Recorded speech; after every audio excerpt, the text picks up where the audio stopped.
వ్యతిరేకిద్దాం కార్మిక చట్టాలను అమలు చేద్దాం. 4 కోళ్ల వ్యతిరేకంగా పోరాడదాం. 4 కోళ్లను వ్యతిరేకిద్దాం. 4 కోర్సును జూలై 9 దేశవ్యాప్త సమ్మెను జూలై 9 దేశవ్యాప్త సమ్మెను కామ్రేడ్స్ ఇప్పుడు జైనింగ్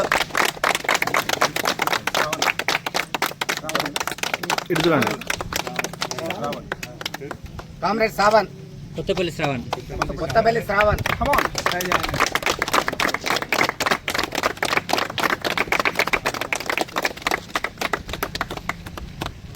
ఇప్పుడు ఈ ఆవిర్భావ దినం జరుపుకుంటున్నాం ఈరోజు. ఎందుకంటే 1970లో ఏదైతే ఏఐటీస్ ఉన్నటువంటి యూనియన్ విడిపోవడం జరిగింది. అప్పుడున్న పరిస్థితులలో ఏఐటీస్ మీద నమ్మకం లేని పరిస్థితులలో ఏఐటీస్ కార్మిక వర్గం అన్యాయ పద్ధతిలో కొంత నాయకత్వం బయటకు వచ్చి ముఖ్యమైన నాయకులు వచ్చి సిఐటి యూనియన్ గా స్థాపించడం జరిగింది. 1970 నుంచి నిరంతరంగా ఈ యూనియన్ కొనసాగుతూ అన్ని రంగాల్లో విస్తరించినది.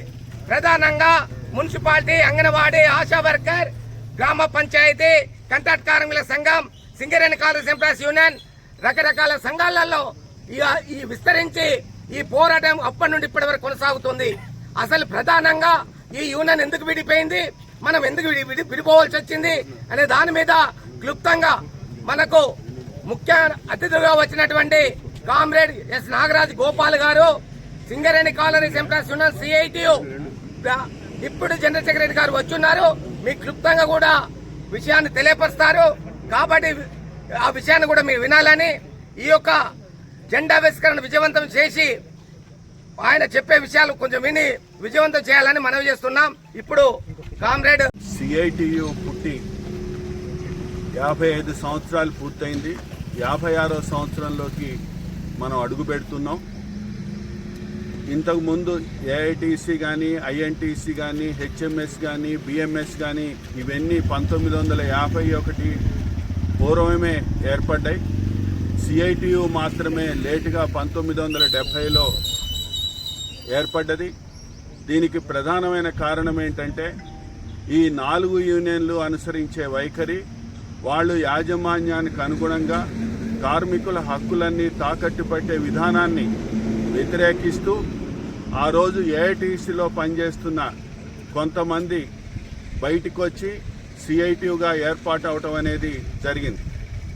ఆ రోజు నుంచి సిఐటియు అన్ని యూనియన్లను కలుపుకొని దేశవ్యాప్తంగా ఒక ఐక్య పోరాటాలను నిర్మించడం అనేది సిఐటియు యొక్క ప్రధాన లక్ష్యం. కార్మిక వర్గం ఎప్పుడూ చీలిపోకూడదు. కార్మిక వర్గం చీలిపోతే కార్మిక పోరాటాలు బలహీనపడతాయి, కార్మికుల హక్కులు కూడా రావు అనే ఉద్దేశంతో, నెరవేరవు అనే ఉద్దేశంతో సిఐటియు అనేది మొత్తం అన్ని సంఘాలని ఐక్యపరిచి పోరాటాలు చేయటం అనేది కూడా ఈ సిఐటియు ఏర్పాటు అయిన తర్వాతే సాధ్యమైంది. సింగరేణిలో కూడా 1978లో Singareni colonies employees union CITU ఏర్పడ్డది. ఆ రోజు నుంచి కూడా ఐక్య పోరాటాలు అంటేనే సిఐటియు అంటేనే ఐక్య పోరాటాలు. ఏ యూనియన్ పిలిచినా మిగతా యూనియన్లు సమావేశం కావు, కానీ సిఐటియు పిలిస్తే మాత్రం అన్ని యూనియన్లు వచ్చి సమావేశమై ఒక కార్యక్రమాన్ని నిర్వహించి ముందుకెళ్లటం అనేది జరుగుతోంది. ఈరోజు ట్రేడ్ యూనియన్ యొక్క అవసరం, ట్రేడ్ యూనియన్ల యొక్క ఐక్యత ఈరోజు మరింతగా అవసరం ఉన్నది. కేంద్రంలోని బీజేపీ నాయకత్వంలోని మోడీ ప్రభుత్వం ఈరోజు మొత్తం కార్మిక చట్టాలన్నీ మార్చేస్తూ పెట్టుబడిదారులకు అనుకూలంగా, కార్పొరేట్లకు అనుకూలంగా విధానాలన్నీ మారుస్తోంది. మొత్తం సంపద అంతా కూడా ఆ కార్పొరేట్లకు ఒప్పజెప్పే పద్ధతిలో వ్యవహరిస్తోంది. కార్మికులు ఉన్న హక్కులు కూడా తీసేసి వాళ్ళని కట్టుబానిసలుగా చేయడానికి సంబంధించి కూడా ఈ రోజున ప్రయత్నం చేస్తున్నది. అందుకని ఈరోజు స్పష్టంగా మనకు ఆక్స్ఫామ్ అనేది ఇంటర్నేషనల్ ఆర్గనైజేషన్ ఒకటి ఉన్నది.